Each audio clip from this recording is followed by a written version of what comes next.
Hungarian Prime Minister Viktor Orban has revealed details of a late-night phone call with US President Donald Trump, a conversation that notably centered on Hungary's reliance on Russian energy.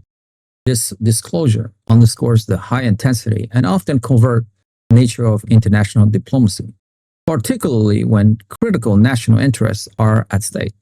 Orban, a leader known for his pragmatic and often independent foreign policy decisions, used this revelation to caution that Western power, significantly influenced by the directive emanating from Brussels, might exert pressure on Hungary to align its political decisions with broader EU and NATO objectives. These remarks are particularly pertinent given Hungary's consistent resistance to efforts by both the European Union and the United States to diversify its energy sources away from Russia, maintaining its preference for Russian oil and gas.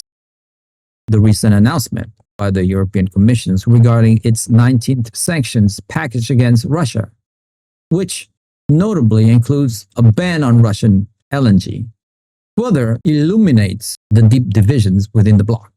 Despite these collective sanctions, Hungary steadfastly continues its reliance on the Druzhba pipeline, while paradoxically, other key EU nations such as France, Spain, and Belgium have increased their imports of Russian energy, highlighting a fragmented approach within the Union. Orban's public address should be seen as a forceful assertion of national sovereignty, signaling Hungary's unyielding determination to resist mounting Western pressure and to pursue an energy policy that it deems most beneficial for its own economic stability and national security. This stance reflects a broader geopolitical strategy by Hungary to carve out an independent path amidst the complex dynamics of European and transatlantic alliance, often prioritizing national interests over collective solidarity. The defiance of Brussels' sanctions on Russian energy by Hungary and Slovakia has become increasingly pronounced, with both nations issuing stern warning that severing energy ties with Moscow would ultimately inflict greater harms on Europe than on Russia itself.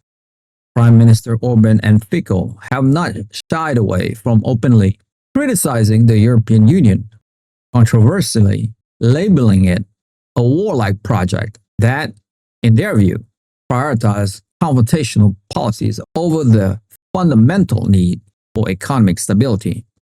This provocative rhetoric emerged amidst a precarious energy landscape, characterized by Russia's tightening of fuel exports and Ukraine's strategic targeting of Russian energy infrastructure, all of which contribute to Europe's escalating energy crisis.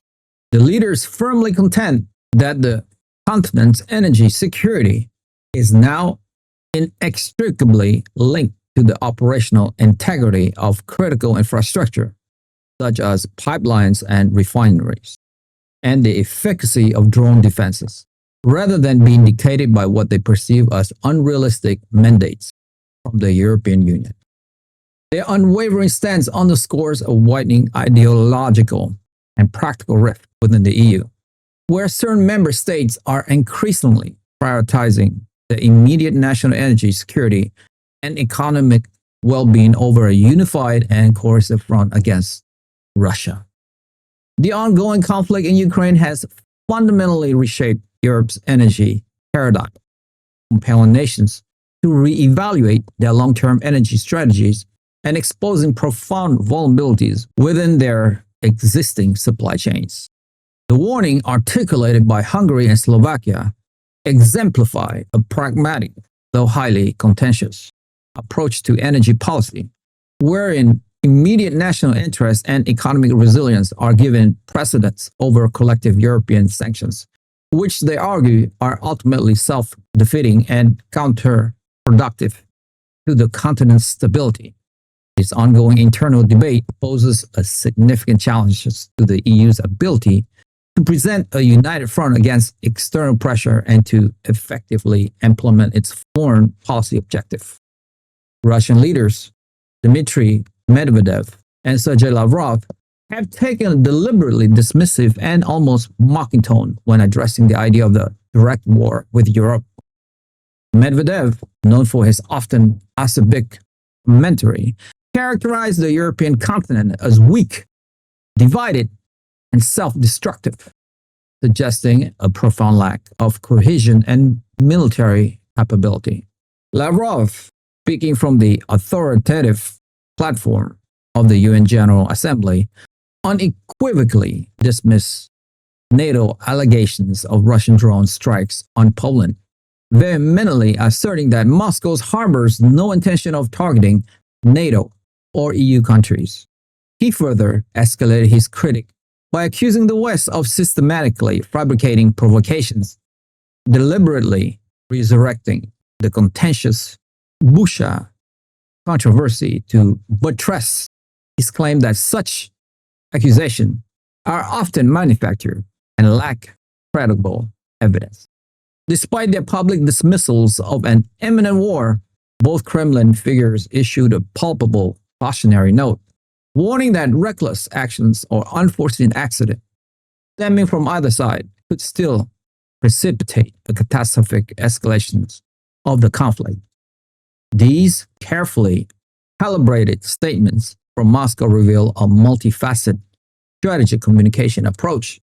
On one hand, aiming to diminish the perception of Russia as an immediate threat to Europe, thereby potentially eroding Western unity and resolve.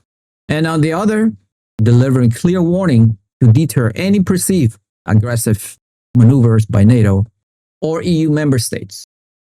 The calculated references to past controversy, such as the Bucha incident, serve a dual purpose: to systematically discredit Western narratives and to consistently portray Russia as an aggrieved party subject to geopolitical manipulation. This rhetorical strategy aims to sow discord within the Western alliance and cast significant doubts on the veracity of accusations leveled against Russia, while simultaneously emphasizing the grave potential for unforeseen and devastating consequences should the situation spiral out of control due to the miscalculation or deliberate provocation, thereby maintaining a delicate balance of deterrence and denial. Hungarian Prime Minister Viktor Orban has once again ignited a firestorm of controversy with an explosive interview, during which he unequivocally declared that Ukraine is not a genuinely sovereign state and posited that it would inevitably collapse within 24 hours if Western aid were to be withdrawn. Orban steadfastly maintained his conviction that Russia has already achieved victory in the ongoing conflict, summarily dismissing NATO's articulated fear of Moscow as nothing more than military psychosis, in a move designed to provoke strong reaction. Controversially, drew parallels between the European Union and historical occupying powers, specifically citing Nazi Germany and the Soviet Union, thereby underscoring his deep-seated skepticism and profound mistrust of Brussels' pervasive influence. The Prime Minister staunchly defended Hungary's ongoing reliance on Russian oil and gas, categorically rejecting EU sanctions as fundamentally detrimental to his nation's interests.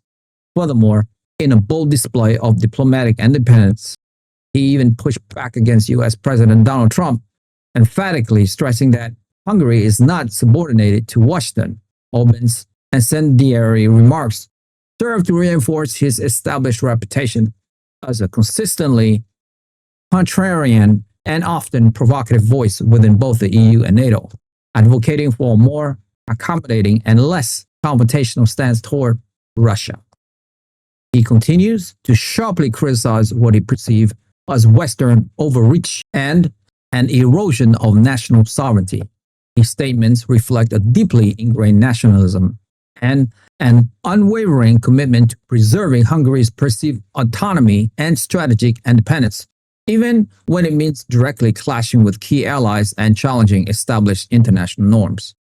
The particularly inflammatory comparison of the EU to past authoritarian regimes is a deliberate rhetorical device calculated to provoke strong reaction, rally domestic support for its anti-Brussels narrative within Hungary, and simultaneously challenge the foundational principles of European integration and collective security, thereby adding significant strains to intra-European relations and alliance.